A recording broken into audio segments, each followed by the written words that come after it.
This week has been teeming, and I mean teeming with losers, but it's time to name my top three, and what better place to start than the czar of all things, master of none, Kamala Harris. So Kamala was given yet another task to add to her to-do but never will list. She's now in charge of explaining and navigating the importance of artificial intelligence. Now, I don't think Kamala knows a lot about AI, but faking intelligence, well, you be the judge. And I think the first part of this issue that should be articulated is AI is kind of a fancy thing. It's, first of all, it's two letters. It means artificial intelligence. But ultimately what it is it's about machine learning. And so the machine is taught. And part of the issue here is what information is going into the machine that will then determine, and we can predict then, if we think about what information is going in, what then will be produced in terms of decisions and opinions that may be made through that process. Wow. You know, as much as I thoroughly enjoyed her presentation on AI, one she clearly took approximately 5 seconds to prepare for, I think she should really just stick to discussing the concepts more in her wheelhouse, like school buses and the passage of time.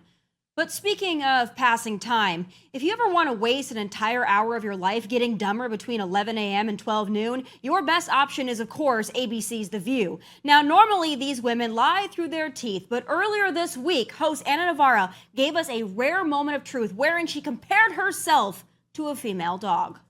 It wasn't me in New Hampshire screaming, "We say gay." Though I wish I would have. I try to do it every time I'm anywhere near Ron DeSantis or any of his people. I go around like a dog in Florida with my head outside of my car. We say gay. We say gay. We say gay.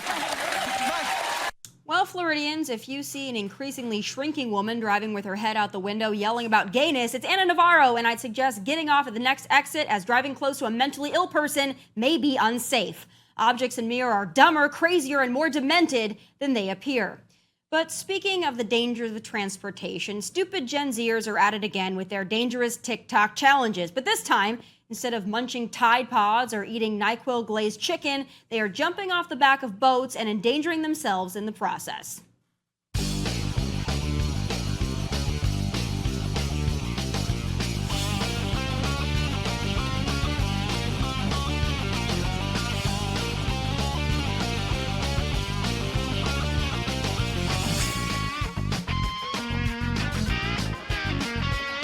So it might look like all fun and games, but jumping off the back of a moving speedboat can cause you to break your neck and drown. It's not funny, it's stupid. Get off TikTok, touch grass, or read a book, I swear. Those are my losers of the week. God save the Queen. Soon NATO will be the 32nd freestanding, have 32 freestanding members standing together to defend our people and our territory. Oh, if this man was just performing in the nursing home talent show, this would all be harmless fun except for the fact he's the leader of the free world. But since we can't change it yet, we might as well have some fun with it. Joining me now all the way from New York City, comedian Tyler Fischer. Tyler, it's great to have you back in Nashville. Thanks for having me. I'm going to talk to you in a little bit about your experience here. You've been here almost a month. So that's quite a big difference from New York City. We're going to get into that. But first, you know, this president delivers so much content, and I know that you have a great Biden impression, but every day there just must be so much material that he provides that it's got to be a comedian's dream right now. I mean, it really does. It really is. Yeah, this is my latest impression, so thanks for having me.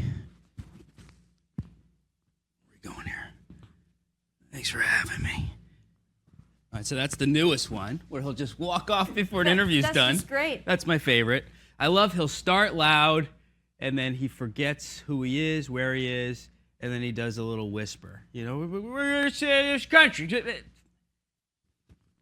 I'm getting ahead of myself here. Look, when he says I'm getting ahead of myself, that means the dementia's in full swing. He doesn't know where he is. But we have reports this week from White House aides that he's actually getting very angry and screaming F-bombs and expletives at his staff, that they don't know what the F they're doing, and it's F and oops, and, you know, everything.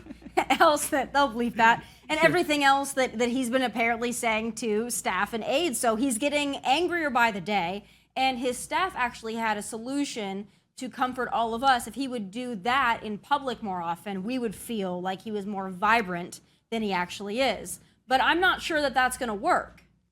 Yeah, I mean, if he doesn't meet his quota of 8 child head sniffs a day, he's gonna be mad. You know, that's his drug of choice. So if he doesn't have the kids around, he's gonna yell it. He's gonna take it out on somebody.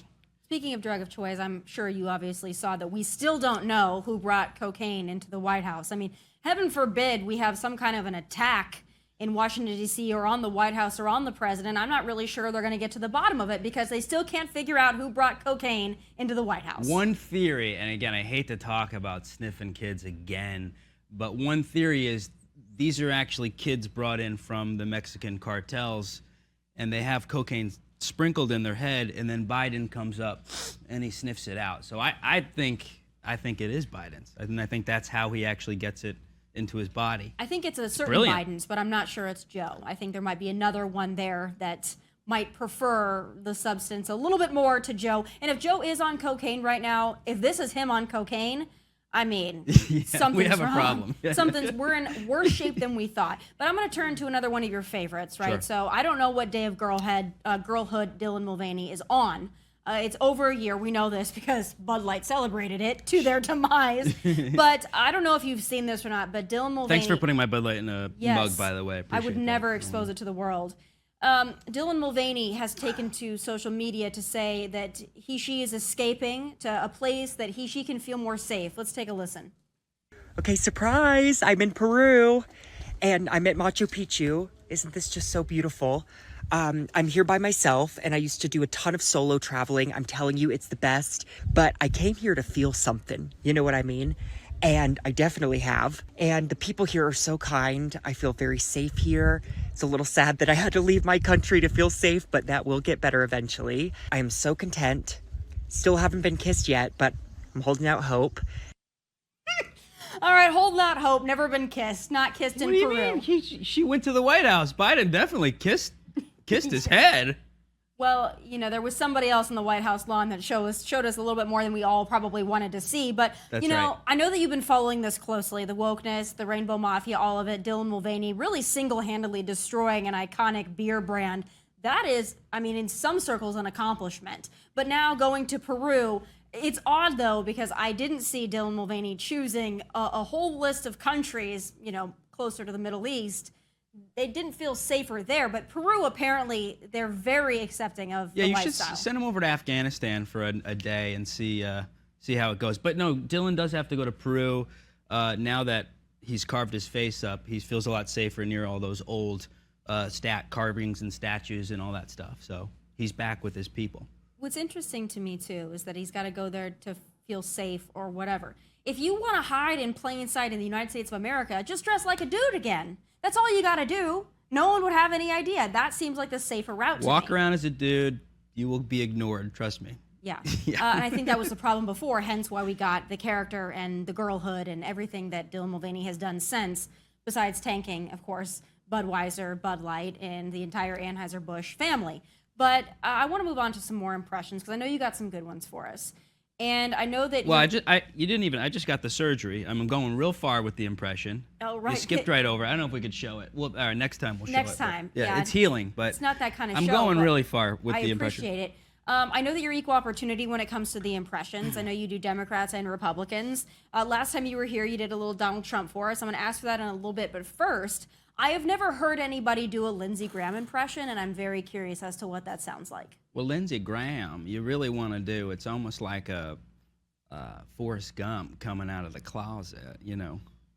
I mean, he's got some secrets, Lindsey Graham. And you sound just like him. I hope that he's on Hannity with me tonight because I hope that he sees it because I think he'll enjoy it. I don't think anyone's ever done an impression of Lindsey Graham before that I've heard. Yeah, I think he's transitioning and he's somewhere in between. And I think it's very sweet. It's a sweet, you know, Southern guy. I'd want him to, you know, meet my parents and I'm Lindsey Graham. There's somebody else, though, that I also haven't heard an impression of. Sure. And that's our friend Nancy Pelosi. We haven't heard a lot out of Nancy Pelosi lately, post-Hammer incident, but I want to hear the Nancy. I don't usually do impressions of Nancy Pelosi or women at all, but I'm gonna do it for the children. Everything she does is for the children. Tommy, we locked up the children for the children. Lindsey Graham is turning into a woman for the children. Everything. We bombed New York City for the children. Like, what are you talking about? Can you do something for adults? Who cares about kids? Well, they don't care about kids, Yeah. so I think we already answered the question. It's a brilliant way to get away with anything, you know? It really is. There's another thing, a pop culture sensation now. We're sticking right along in this vein of the Dylan Mulvaney's and, you know, just the whole cultural landscape of everything that we're going through right now. I don't know if you know this or not, but the trans group, the Rainbow Mafia as I call them, the LGBTQ plus barbecue, not just that community, but the radical side of that community, they now believe that female parts should be rebranded, all right? Vaginas should not be vaginas anymore. They should be labeled bonus holes so as not to offend trans men, trans women, I'm not sure what. But is that the route that we're going? And in New York City, where you live, I feel like that'd probably be the first place, that or LA, that would adopt that rebranding first. I don't think Nashville, Tennessee is the spot. No, I mean, first of all, I've been calling it a bonus hole for years. This is nothing new. You know, they take old things and they claim that they're their own. But no, I'm ahead of the curve, so bonus hole all the way. You know, and like I said, I just resculpted my own bonus hole, and so I feel like it's fine, and nobody's gonna get offended. And nowadays, you walk around New York, you don't know who's who. I go, oh, it's a beautiful woman. Turns around, giant beard. How you doing? Come kiss me for the children. You know, you don't really know what's what. So just bonus. I'm fine with it. What has your experience given been up. like in Nashville? Because I know that you DM'd me and you said, hey, listen, are the women here the same as New York City? And I said, no, I definitely didn't not. do that. Well, you did. But I'm wondering what your experience has been thus far, because I go to New York City a lot. I'm actually headed there this weekend to go to work, and I can't imagine dating in that city. When I was there a couple weeks ago, two things happened to me. Number one, I saw a man collecting gum off the street. Look, for I his had a hard collection. week, all right? I Yeah. was saving up for Yeah. Nashville. Yeah, so he was just watched him pluck Sure. used gum off of every area and just put it in a glob, walk along, pick more gum for his collection. So that was number one. And then not even an hour later, I got fully hit by a bicyclist going full speed. Hit just on. smo- Come no, on. No, no. You got hit on. Hit me, and I fell over, and nobody cared. So it was great, and that's why I don't go to New York City unless I absolutely have to. This time I will be avoiding the area near Macy's like the plague, because that's where I got assaulted with the bike. But I'm wondering what your experience in Nashville has been as compared to New York City. Yeah, New York is rough. I mean, everybody's got different pronouns and genders. Nobody wants to be straight anymore. So as a straight guy, it's tough to go out with a gal, or you don't even know if it's a gal. I mean, I went out with a woman a couple weeks ago. She said, I'm fluid. And I said, you're wet? I don't know what you're talking about. You know what I mean? Let's keep bonus holes out of this conversation. So and then I said, well, are you a man or a woman right now? And she's like, well, I'm a woman. And then the bill came and it was like $300. And I was like, well, bro, you want to split this? Can you transition so I can afford this bill? It's a nightmare. Is that really a thing now, though, that people, as you're dating, they have pronouns and stuff? I mean, Oh, yeah. I've never experienced that. Oh yeah, in my whole life. I got a cheat sheet and everything. It's like what's that old game where you had to like do surgery on the guy? I have like a little operation map where I'm just constantly shifting, going, all right, the hole's up here now. Let's shift this down. The pronouns. But Nashville's got to be different. It depends. If you go to East Nashville, Yeah, it's a don't go little- to East Yeah, a Nashville. little different. A lot of rainbow flags. There's more flags of other countries than there are, American. I thought if an alien landed in East Nashville, they would think they landed in gay Ukraine. That's where we're in gay Ukraine. Whoops. That's the vibe it gives off. East Nashville and 12 South. But other than that, it's predominantly bachelorettes and mostly identifying as women. So I feel like you've got to be safer here going around and assuming someone's gender and guessing correctly. Yeah, I think I'll move here. Yeah, I think it's a good option. I really do. Last thing is we're heading into election in 2024. I'm pretty sure we all know what New York City is going to do with that. But, you know, if you were right now, first of all, who do you think it's going to be? Do you think Joe's going to make it to the election? And who do you think our nominees are going to be on either side? I know you're not necessarily a political guy, so that's why I'm interested and curious to hear what you think. Joe, I don't know if he'll make it. He could be the first. He could be the first president to be assassinated by time. Okay, so we're not sure he'll make it. Trump, you know, I think he's coming back. You know, he's coming back strong. He's back doing his rallies. You know, frankly, he's so strong. Tommy is doing his great rallies. So many people, probably 1 million people in this room. This is how many people are coming. But no, he's strong. He's back. I love how he invites random people up. People say he's kind of a narcissist, but he'll invite random people from the crowd to give a speech. Where's John? Where's John? John is the custodian at the local Dairy Queen. Let's bring him up here to give a speech on how we're going to end the war in Ukraine. Let's get him up here now. So we need comedy, and I think get Trump back at least in the news so we can laugh. Biden is as dumb as the vanilla ice cream he eats and boring. I want Trump back in the limelight. I do too, and I love the impression. I mean, it is spot on. How long did it take you to perfect that? It not very long. You know, I've got the tiny hands, and that's where I started. You know, I started here, and then slowly it just gets better and better, frankly. Warp speed, right? Warp speed. Warp speed. I love how everybody forgets that Trump made the vaccine, too. I think we all conveniently try to forget that, to be honest with you. And he didn't, I mean, there are people that really do think that he made it. Sure. He didn't, Yeah. but... Well, it's like, you know, everyone said don't get it because it should take so long. And then Trump made it. It should have taken 30 years, Tommy. I made it in 2 days, frankly. Warp speed. Nobody does it that quick, no. So quick. And maybe that's the problem. Maybe they could have taken a little longer on that one. That's all I'm saying. Yeah. But you're here in Nashville. You're going to be here for a few more days. Where can people in Nashville go see you? Sure. Well, I'll be in Alabama tonight. Is this live? Wow. Is this going on tonight? Yes. Okay, I'll be at Huntsville tonight at 7 p.m. at Stand Up Live. And then I'll be at Hoover, Alabama on the 15th at Stardome. And then I'll be at Zany's on the 16th right here in Nashville. Zany's is a great spot. Yeah. Awesome. Well, thank you so much for being Thanks here. for having me. So quick. This interview was so quick. I thought it'd be bigger, but so quick. I love it, and we're gonna send it to Big Donald because I think that he would love it. Thank you for being here. I hope Thanks that for you having enjoy me. Nashville, and I hope that you come back, maybe move here. I think it'd be a good choice. I think I will. All right, God bless you. And Zany's on Sunday night. Zany's on Sunday. A couple tickets left.